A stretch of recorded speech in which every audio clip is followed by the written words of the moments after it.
Welcome to TradeTheMBI.com. This is Jonas Reporters for the 27th of November. Bit of a somber day, another anniversary of Amy's passing comes by, and I'm kind of reminded that, the reality is that us speaking even with these videos, and that is a result of, her push for me to want to make my trading strategies public for others to share in, and for her to use that as an opportunity to help those less fortunate. And I can remember how many countless meals and that were prepared for those on Thanksgiving at the support of members, as well as even after the move to Italy, the food banks locally here. So still, she's having a impact even after her passing, and I know how much she always enjoyed the Skype chats with the members and that, and it's just an interesting thing to recall, because all of this that is made available to everyone to be able to utilize to capitalize on the markets in a great sense is due to her and her efforts, so it's worth remembering that. Putting up here the MBI Opus trade, and you can see the Star Hawks buying even at highs.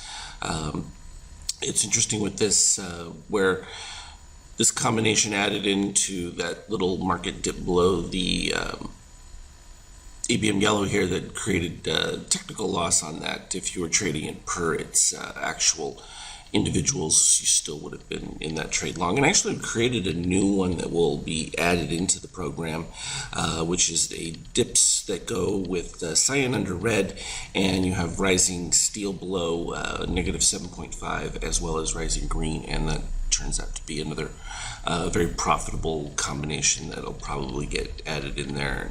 Who knows, we'll probably end up with an Amy Hawk in here somewhere just as a tribute marker. This should be getting close to equity highs. I know the 50K is just doing phenomenal.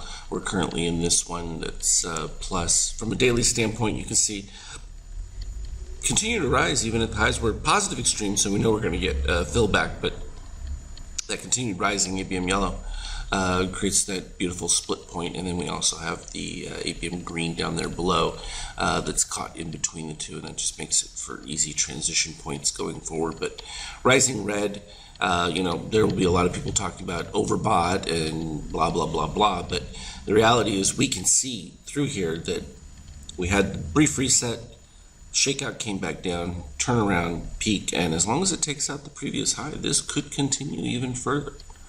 So powerful stuff in that DOC readings there that lets us know now the slight dip of steel below cyan could cause a little bit of softness within this, but we're in holiday light, and most people are going into this Thanksgiving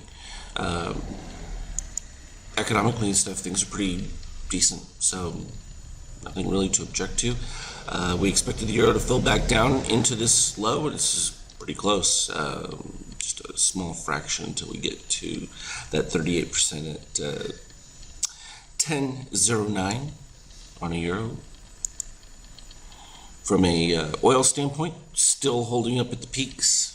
So it's amazing the amount of negativity you hear about the impending collapse of this, that, and the other, but just hasn't borne itself out with what we're seeing from actual real buyers in the readings. So that's always the thing, it's a popular topic of fake news that you hear. Well, we get to see through all of that in these readings, and gold still going to have trouble. It's filled back into this lows, but it's making new dips below the red line on the extreme histogram here, so any pop there is still going to come back and visit it.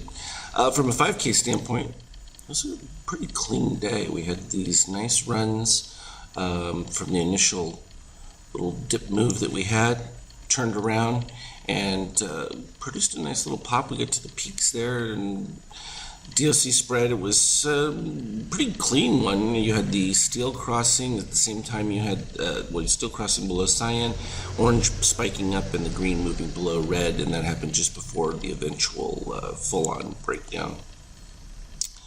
which took place. It was a modest dip, but still significant enough to break right below the 50, and then as soon as that happened, you have a turnaround above the 50.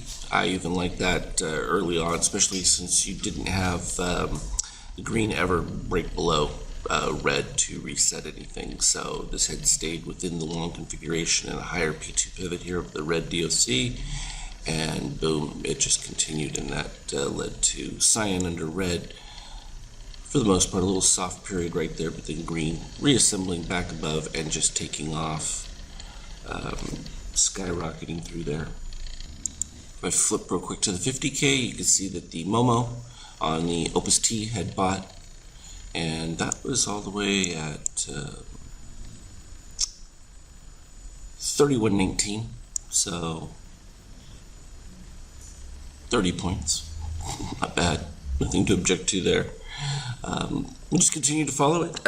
We have, interestingly enough, my girls have a strike for their school. On this day, we're going to be heading out to the Christmas markets and that, so I probably won't be in to go over too many charts until later. Not surprisingly, not to mention we have then Thanksgiving tomorrow, and probably be Dark Friday, because I'm going to add some of these additional setups in that I've configured for next month's indicator, so that we'll be able to start December strong with even more powerful readings and get ready to end what I think is probably going to be a pretty successful year overall. The numbers for this opus are fantastic for what that calculate. We can see that we're equity highs there. It's just been crazy phenomenal from an overall year-end standpoint. We can go to the summary.